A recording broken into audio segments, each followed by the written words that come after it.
Bom, pessoal, então para dar continuidade no conceito de calor de transformação, vamos agora tentar juntar todos esses conceitos de transferência de calor e as consequências disso no sistema, nesses dois exercícios aqui, para ver se a gente consegue fechar tudo, certo? Bom, o primeiro exemplo que nós temos ali é o seguinte: qual que é a quantidade de calor que eu preciso para pegar 720 gramas de gelo, de água, considerando a água aqui, inicialmente a menos 10 graus Celsius, e passar ele para o estado líquido a 15 graus Celsius. A gente sabe que a transformação de fase, idealmente falando, considerando essa substância pura, pressão atmosférica, essa transformação de fase vai ocorrer em 0 graus Celsius, certo? Bom, para resolver isso aqui, vamos pensar graficamente no que ocorre para ver se a gente consegue desenhar as equações que a gente precisa para resolver. Então imagina que eu tenho um sistema que inicialmente ele está aqui, ó, em menos 10 graus Celsius, certo? E aí eu vou fazer nesse gráfico aqui, qual que é a temperatura do sistema, a variação da temperatura com a quantidade de calor que está sendo adicionado no sistema, beleza? Então, ó, eu tenho ele inicialmente a 10 graus Celsius, a menos 10 graus Celsius no estado sólido, certo? E aí eu vou adicionando calor no sistema, a temperatura vai subindo, correto? E como a gente viu lá no início, a gente viu que a quantidade de calor adicionado está relacionada à variação de temperatura. Então eu vou adicionando calor, essa temperatura vai subindo. Só que ela vai subir direto até 15 graus Celsius? Não. Ela vai chegar em 0 graus Celsius e aqui vai ter um outro processo. Por quê? Porque nessa temperatura vai ocorrer a transformação de fase. Ou seja, aquela massa vai passar do estado sólido para o estado líquido. E a gente viu que transformação de fase ocorre com temperatura constante. Então eu vou continuar adicionando calor no sistema, porém a temperatura dele não vai mudar. Vai permanecer a mesma.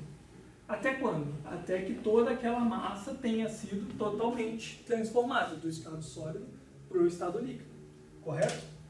E aí, uma vez toda aquela massa estando já no estado líquido, eu continuo adicionando calor no sistema e ele vai levar a temperatura dele de 0 graus Celsius até 15 graus Celsius, certo? Então, olhando para esse gráfico agora, a gente vê que a gente consegue separar todo aquele processo em três pontos distintos. Aquecimento do gelo, do sólido de menos 10 a 0 graus Celsius, processo de transformação de fase e o processo de aquecimento do líquido de 0 até 15 graus Celsius, beleza? Então a gente pode analisar separadamente cada um desses processos, deixar nomeado aqui o processo 1, 2 e 3, porque cada um deles vai ter uma equação diferente, ou termos diferentes de uma mesma equação que regem aquele sistema, beleza? Então vamos ver, passo a passo, como é que a gente resolve isso aí. Nesse primeiro caso aqui eu tenho a adição de calor sem transformação de fase. A consequência disso vai ser o aumento de temperatura. Então, para a etapa 1, a equação que nós temos é que o calor adicionado vai resultar numa mudança de temperatura que vai depender da massa que nós temos ali, do calor específico e aquela variação de temperatura que vai levar de menos 10 a 0 graus Celsius, certo? Só que aqui é importante chamar a atenção que nós estamos nessa situação na fase sólida. Então aquele calor específico ali não é o calor específico da água que a gente viu lá na aula anterior, vai ser o calor específico do gelo, que é uma informação que a gente vai ter que buscar aqui. Tudo bem? Essa é a etapa 1.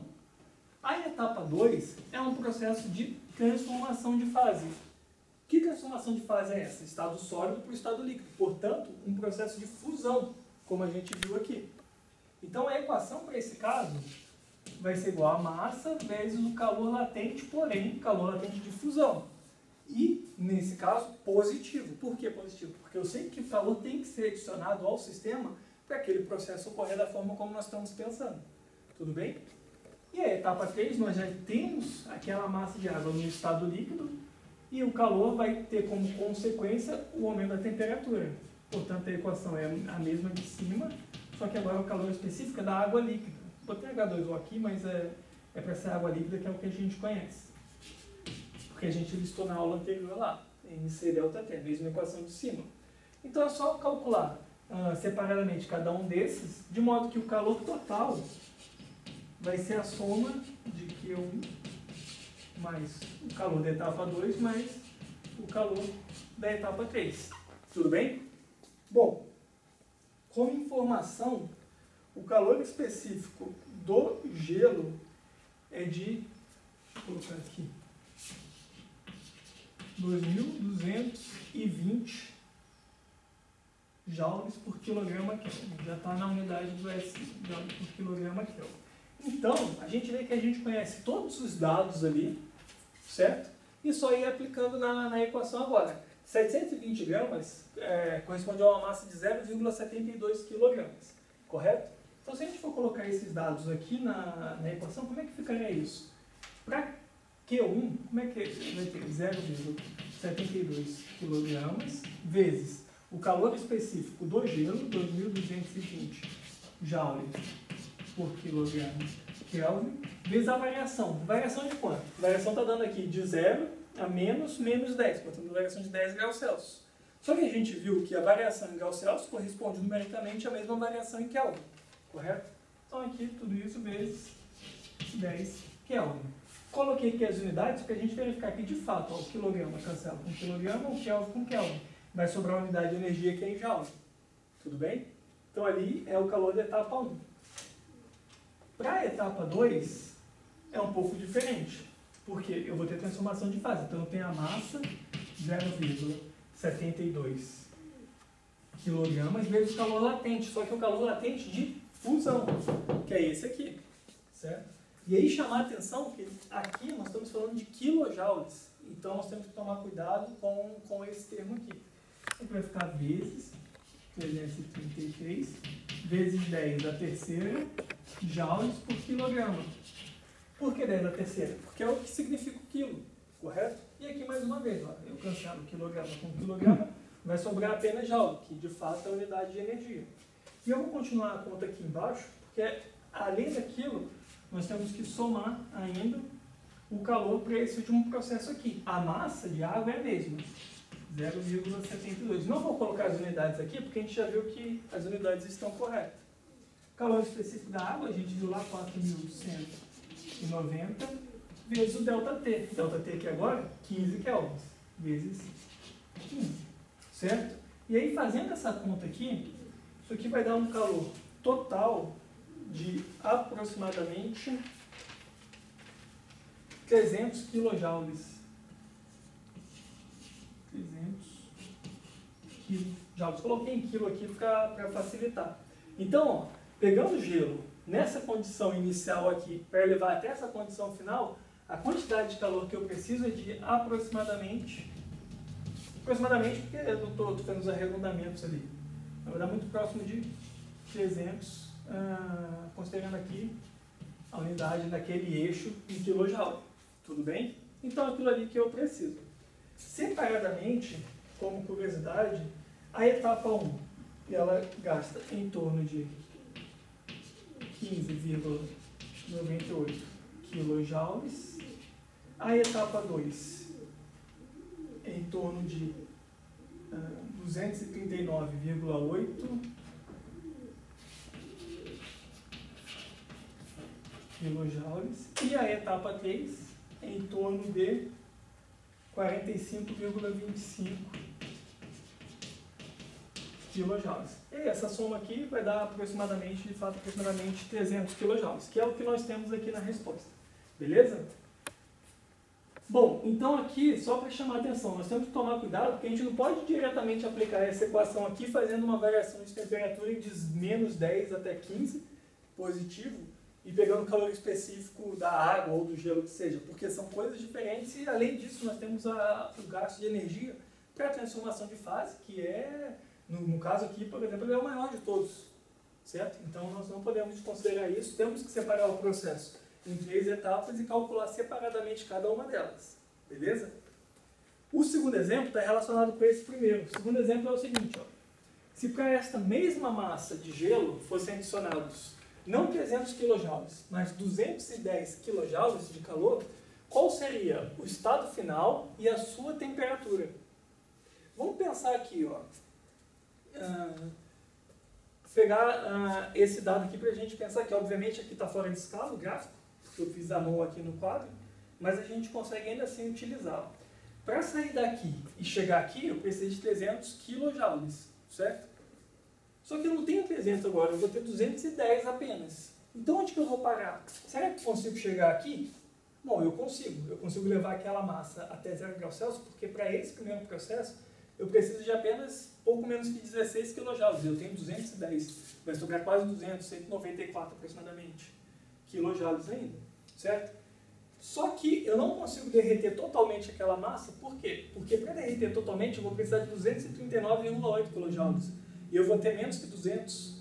Por que menos que 200? Eu parti de 210, mas eu já gastei quase 16 para chegar nesse ponto aqui.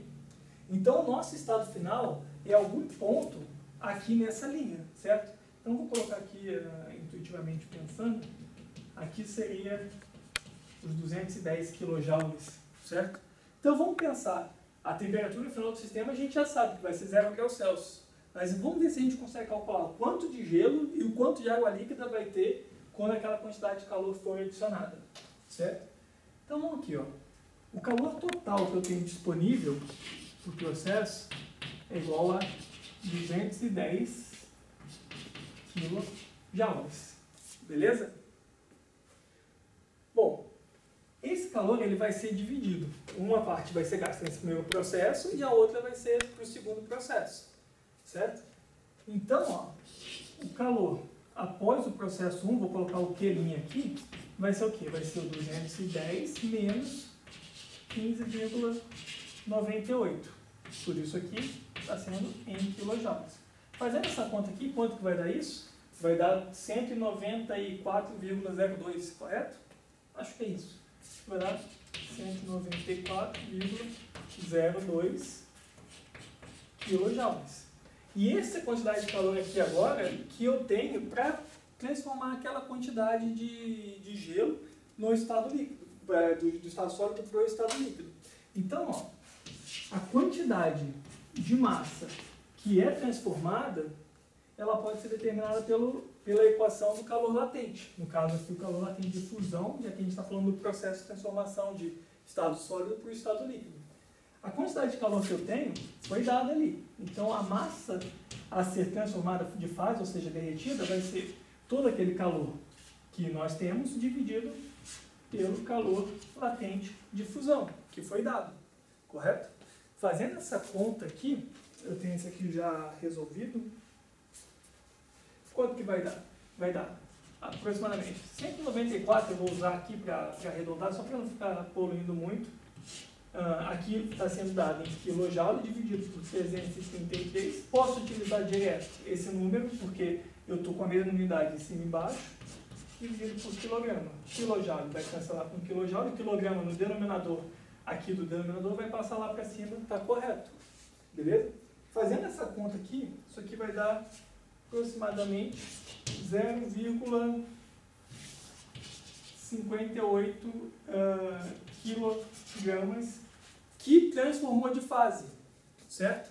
Aquilo ali em gramas, então eu tenho a massa do estado líquido de aproximadamente 580 gramas. Portanto, a massa de gelo, quanto que vai ser? Vai ser 720 menos aquilo ali, que vai dar 140, correto?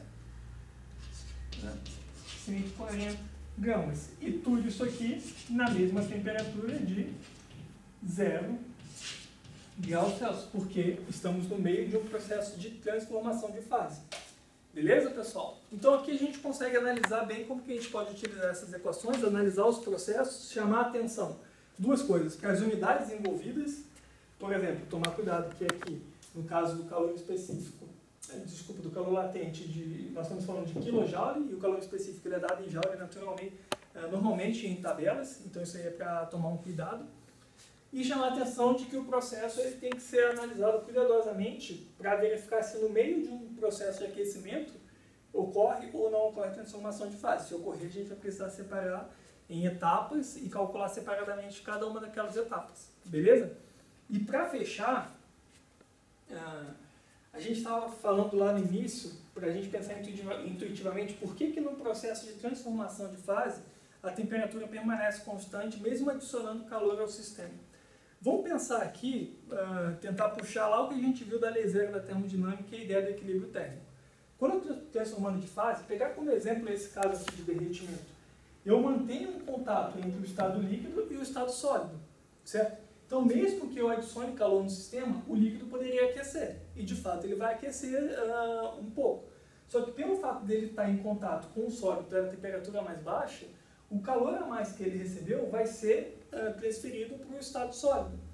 Então, as flutuações de temperaturas vão ocorrer, mas vão ocorrer sobre aquele valor de temperatura onde está ocorrendo a transformação de fase, certo? Então, no limite, a gente diz que a temperatura é constante em todo o processo. Porque as fases elas estão em contato, se elas estão em contato, elas vão tender a um equilíbrio térmico, a um fluxo de calor, e aí, consequentemente, a gente pode pensar que, de um modo geral, aquela temperatura ela permanece constante durante a transformação de fase.